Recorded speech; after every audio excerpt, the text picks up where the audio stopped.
Değerli izləyicilər, hər birinizi kanalımdan salamlayıram. Bu günləri əla bir dənə jülyen hazırlamışam. Amma əziz xanımlar, bir şey var ki, mən bu videonu çəkəndə deməli göbələyi yuyub təmizlənməsi, toyuğun doğranılması sinə ətinin, soğanın doğranılması səhvən olaraq lentə düşməyib. Əvvəl istədim videonu paylaşmayım, amma sonra qərar verdim ki, paylaşım. Onsuz da mən belə səsli olaraq sizlərə çatdırıram da nə qatıram bura, ona görə. Keçək hazırlama qaydasına.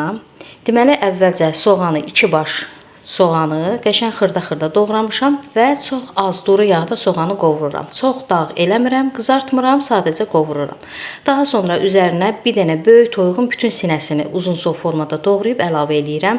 Bunu da qarışdıra elə bil ki, pörtürəm, belə deyək də, çox qurutmuram, qızartmıram.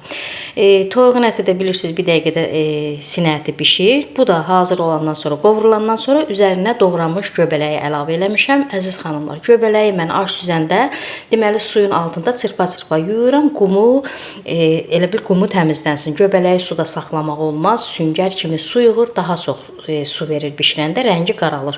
Ona görə elə mənim kimi yusanız daha yaxşı olar. Göbələyi də qovurandan sonra burada bizim 1 kiloqram göbələyimiz var. Gördüyünüz kimi suyunu da çox buraxmadı. Qapağını örtürəm, duzunu, istiotunu əlavə edirəm. Göbələk də qovrulur. 1 kilo sizə çox görünə bilər, amma qətiyyən elə deyil. Bişəndən sonra demək olar göbələyin 1/4 hissəsi qalır, yəni azalır. Bu da qovrulandan sonra qapağını örtürəm. Göbələk də tam bişəndən sonra əmin oluram ki, göbələk bişdi. Qaymağını əlavə eləyirəm. Burada 1 paket qaymaqdan istifadə eləmişəm. İndi siz istəsəniz duru qaymaqdan da istifadə eləyə bilərsiniz. Bunu da bir damcı qazın üstündə saxlayıram, yəni uzun müddətli saxlamıram. Ondan sonra əlavə eləyirəm bunu bir dənə listə. Hansı ki, sobaya ötürə biləcəyim bir listə. Yerləşdirirəm. Daha sonra üzərinə 300 qram Holland pendirini süd gəzdən kəsiltmişəm, əlavə eləyirəm və göndərirəm sobaya. Sobanın deməli dərəcəsini 200 dərəcə qoymuşam. Ona görə ərzaqlarım burada bişib. Sadəcə mənə lazımdır ki, pendir burada ərisin. Əriyib az-maz qızıl rəng alana qədər sobada saxlayıram və hazır oldu.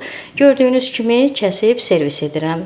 Çox gözəl, əla, ləzzətli jülyen alındı əziz xanımlar. Ümidvaram ki, yəni qaranlıq heç bir şey qalmadı. Yəni videonun əvvəli lentə düşməsə də tam sizə hər nə formada hazırladımsa onu sizə tam ötürə bildim.